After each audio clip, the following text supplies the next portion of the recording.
মধ্যরাতের দুবাই আরব সাগরের স্নিগ্ধ বাতাসে যখন চোখ ধাঁধানো এই কংক্রিটের জঙ্গল গভীর ঘুমে আচ্ছন্ন, চারপাশটা ঢেকে আছে এক অদ্ভুত জমাট স্তব্ধতায়। ঠিক তখনই রাতের বুক চিরে ধেয়ে এলো কয়েকটি কালো এসইউভি।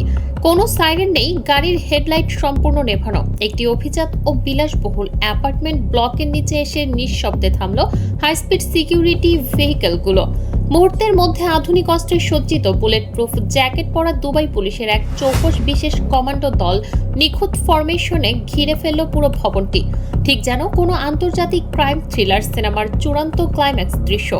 কমান্ডো দলের প্রধান অত্যন্ত ধীর, মেপে মেপে ফেলা পায়ে এগিয়ে গেলেন লিফটের দিকে। তাদের টার্গেট একটি নির্দিষ্ট ফ্ল্যাট। ভারী বুটের পদশব্দ গিয়ে থামল সেই নির্দিষ্ট দরজার সামনে। ভেতরের মানুষটি তখনও হয়তো ঘুণাক্ষরেও ভাবতে পারেনি যে দীর্ঘ ১.৫ দশক ধরে তিনি যে ত্রাসের রাজত্ব কায়েম করেছিলেন, সেই অসীম ক্ষমতার দম্ভে তিনি নিজেকে স্বয়ং আইনের ঊর্ধ্বে ভাবতে শুরু করেছিলেন। সেই পুঞ্জীভূত পাপের খতিয়ান আজ হাজার মাইল পেরিয়ে আরব সাগরের ওপারে তাকে তাড়া করে এসেছে। অত্যন্ত অপ্রস্তুত, হতভম্ব এবং বিধ্বস্ত অবস্থায় দরজা খুলে বেরিয়ে এলেন তিনি। বাংলাদেশের ইতিহাসের অন্যতম বিতর্কিত, সমালোচিত এবং ভয়ঙ্কর ক্ষমতার অধিকারী সাবেক পুলিশ মহাপরিদর্শক বেনজির আহমেদ। মাত্র এক সেকেন্ডের জন্যও তাকে কোনো কথা বলার বা আত্মপক্ষ সমর্থনের সুযোগ দেওয়া হলো না। চোখের পলকে দুবাই পুলিশের কমান্ডোরা তার ২ হাত টেনে এনে পরিয়ে দিল ইন্টারপোলের সেই শীতল লোহার হাতকড়া। ক্ষমতার মসনদ থেকে ছিটকে পড়া এক সময়ের প্রবল প্রতাপশালী আইজিপির অহংকারের আকাশচুম্বী প্রাসাদ যেন এক নিমিষেই ধুলোয় মিশে গেল যখন তাকে আক্ষরিক অর্থেই টেনে হিচড়ে নেওয়া হলো দুবাইয়ের একটি অন্ধকার থানা হাজতে। কিন্তু এখানেই শেষ নয়। একজন সাবেক পুলিশ প্রধান কিভাবে আন্তর্জাতিক পলাতক আসামিতে পরিণত হলেন, সেই গল্পটা আরো বেশি রোমহর্ষক। ঘটনার মোড় ঘুরতে শুরু করে তখনই যখন আমরা পেছনের প্রেক্ষাপট বিশ্লেষণ করি। সময়টা ২০২৪ সালের ৪ মে। দেশ জুড়ে যখন তার দুর্নীতির খবর নিয়ে তোলপাড়, গণমাধ্যমের পাতা যখন তার অবৈধ সম্পদের খবরের সয়লাব, ঠিক তখনই অত্যন্ত সন্তর্পণে শাহজালাল আন্তর্জাতিক বিমানবন্দর দিয়ে দেশ ত্যাগ করেন এই সাবেক আইজিপি। পালিয়ে বেড়ান এক দেশ থেকে অন্য দেশে। তার সাম্প্রতিক পরিকল্পনা ছিল নিখুঁত। লন্ডনের নিরাপদ আশ্রয় থেকে এশিয়ার অন্য কোনো একটি দেশের উদ্দেশ্যে চূড়ান্ত যাত্রা শুরু করেছিলেন তিনি। পথিমধ্যে দুবাইকে বেছে নিয়েছিলেন একটি সাধারণ ট্রানজিট পয়েন্ট হিসেবে।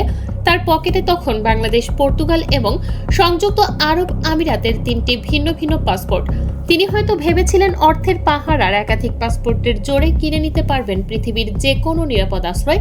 কিন্তু তিনি ভুলে গিয়েছিলেন প্রযুক্তির চোখ মানুষের চেয়েও ধারালো। দুবাই আন্তর্জাতিক বিমানবন্দরে পা রাখা মাত্রই সেখানকার অত্যাধুনিক আর্টিফিশিয়াল ইন্টেলিজেন্স বা এআই ভিত্তিক ফেস রিকগনিশন ক্যামেরায় ধরা পড়ে যান তিনি। মুহূর্তের মধ্যে ইন্টারপোলের গ্লোবাল ডাটাবেসে বেজে ওঠে লাল সংকেত। কারণ ততদিনে ঢাকার আদালত থেকে তার নামে জারি হয়ে গেছে ইন্টারপোলের রেড নোটিশ। পলকের মধ্যে বিমানবন্দর থেকে শুরু করে তার গোপন আস্তানা পর্যন্ত ছড়িয়ে পড়ে নজরদারির জাল। আর ঠিক সেখানেই দেখা দেয় নতুন প্রশ্ন, যে মানুষটি নিজে সারা জীবন অন্যদের ওপর নজরদারি চালিয়েছেন, তিনি কিভাবে এত সহজে প্রযুক্তির ফাঁদে পা দিলেন? এই প্রশ্নের উত্তর খুঁজতে হলে আমাদের ফিরে তাকাতে হবে বেনজির আহমেদের উত্থান এবং তার ক্ষমতার অপব্যবহারের অন্ধকার দিনগুলোর দিকে। দেশের পুলিশি ব্যবস্থার চরম রাজনীতিকরণ এবং তাকে একটি পেটোয়া বাহিনীতে পরিণত করার সবচেয়ে কুৎসিত ও কলঙ্কিত অধ্যায়ের মূল নায়ক হয়ে ওঠেন তিনি। ২০১৫ থেকে ২০২০ সাল পর্যন্ত র্যাপিড অ্যাকশন ব্যাটালিয়ন বা র্যাবের মহাপরিচালক এবং পরবর্তীতে ২০২০ থেকে ২০২২ সাল পর্যন্ত দেশের ২৮তম আইজিপি হিসেবে দায়িত্ব পালনকালে তিনি নিজেকে প্রতিষ্ঠিত করেছিলেন তৎকালীন স্বৈরাচারী সরকারের এক বিশ্বস্ত এবং নৃশংস জল্লাদ হিসেবে। মানবাধিকার লঙ্ঘন, বিনা বিচারে হত্যা বা তথাকথিত ক্রসফায়ার এবং রাজনৈতিক বিরোধী দলের নেতাকর্মী থেকে শুরু করে সাধারণ নাগরিকদের গুম করার এক ভয়াবহ ও বিভীষিকাময় সংস্কৃতি কায়েম করার মূল কারিগর ছিলেন তিনি। দেশি বিদেশি বিভিন্ন মানবাধিকার সংস্থার পরিসংখ্যান বিশ্লেষণ করলে দেখা যায় তার একক নেতৃত্বে র্যাবের হাত ধরে শত শত তরুণ ও রাজনৈতিক কর্মী চিরতরে হারিয়ে গেছেন, যাদের অনেকের স্বজনরা আজও পথের পানে চেয়ে আছেন এক বিন্দু আশায়। এই পৈশাচিক ও বর্বরচিত কর্মকাণ্ডের অকাট্য প্রমাণের ভিত্তিতেই ২০২১ সালের ১০ ডিসেম্বর মার্কিন যুক্তরাষ্ট্র চরম মানবাধিকার লঙ্ঘনের অভিযোগে বেনজির আহমেদের ওপর কঠোর আন্তর্জাতিক নিষেধাজ্ঞা বা স্যাংশন জারি করে। একটি স্বাধীন দেশের আইজিপির জন্য এর চেয়ে বড় লজ্জার আর কি হতে পারে? কিন্তু স্বৈরাচারের লাঠেল হিসেবে কাজ করতে গিয়ে তিনি এতটাই অন্ধ ও বেপরোয়া হয়ে উঠেছিলেন যে নিষেধাজ্ঞার পরও তার দম্ভ বিন্দুমাত্র কমেনি। উল্টো তিনি নিজেকে আরো বেশি ধরাছোঁয়ার বাইরে ভাবতে শুরু করেন। কিন্তু পর্দার আড়ালে চলছিল এক ভিন্ন হিসাব। বেনজির আহমেদ কেবল ক্ষমতার অপব্যবহার করে রক্তপাতই ঘটাননি, বরং এই ভয়ের রাজত্বকে ঢাল হিসেবে ব্যবহার করে গড়ে তুলেছিলেন দুর্নীতির এক বিশাল, অবিশ্বাস্য এবং রূপকথার গল্পকেও হার মানানোর সাম্রাজ্য। গণমাধ্যমের ধারাবাহিক অনুসন্ধানে যখন প্রথম বেনজিরের ঘরে আলাদিনের চেরাগ এবং বনের জমি দখল করে গড়ে তোলা সাভানা ইকো রিসোর্টের রোমহর্ষক প্রতিবেদন প্রকাশ পায়, তখন পুরো জাতি আক্ষরিক অর্থেই শিউরে উঠেছিল। দুর্নীতি দমন কমিশন বা দুদকের দীর্ঘ তদন্ত, চূড়ান্ত চার্জশিট এবং সাম্প্রতিক আদালতের নথিপত্র অনুযায়ী যে চিত্র ফুটে ওঠে তা যে কোনো সুস্থ মস্তিষ্কের মানুষকে স্তব্ধ করে দেবে। শুধু প্রাথমিক তদন্তেই বেরিয়ে আসে বেনজির আহমেদ তার এবং তার পরিবারের নামে অন্তত 11,04,00,000 টাকারও বেশি জ্ঞাত আয় বহির্ভূত অবৈধ সম্পদ অর্জন করেছেন। কিন্তু এটি ছিল কেবল হিমশৈলের চূড়া মাত্র। বিভিন্ন অনুসন্ধানী রিপোর্ট অনুযায়ী দেশের ভেতরে ও বাইরে তিনি আসলে কয়েক হাজার কোটি টাকার মালিক। এই বিপুল পরিমাণ অর্থ তিনি কিভাবে অর্জন করলেন? সাধারণ মানুষের জমি দখল, চাঁদাবাজি, নিয়োগ বাণিজ্য, নাকি রাষ্ট্রীয় ক্ষমতাকে ব্যবহার করে একচেটিয়া লুটপাট?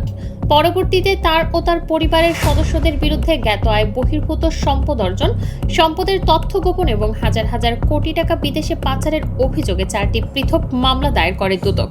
এসব মামলায় প্রায় 74,13,39,000 টাকার অবৈধ সম্পদ অর্জনের সুনির্দিষ্ট অভিযোগ আনা হয়।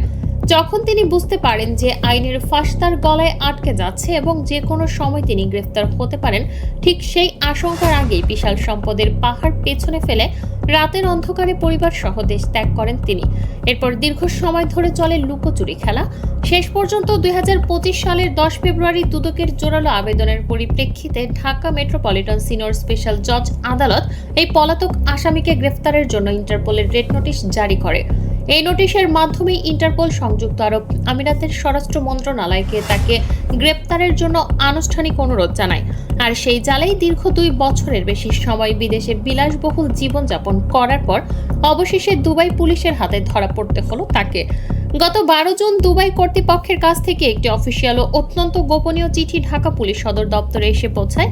নাম প্রকাশে অনিচ্ছুক পুলিশ সদর দপ্তরের এক ঊর্ধ্বতন কর্মকর্তা এই বিস্ফোরক এবং চাঞ্চল্যকর খবরটি গণমাধ্যমের সামনে নিশ্চিত করেন।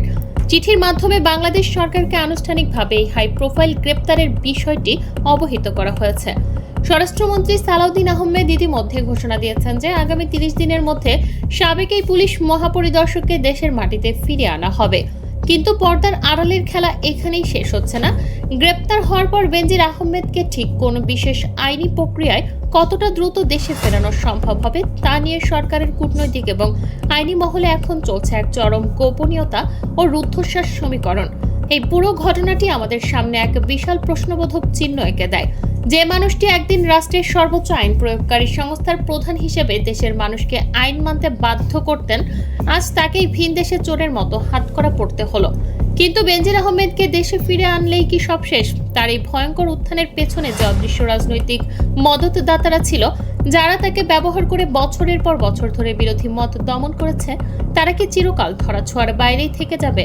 হোক না কেন, পতনের শব্দটা ঠিক ততটাই ভয়ঙ্কর এবং বধির করা হয়। সময়ের আদালতে কেউই আইনের ঊর্ধ্বে নয়।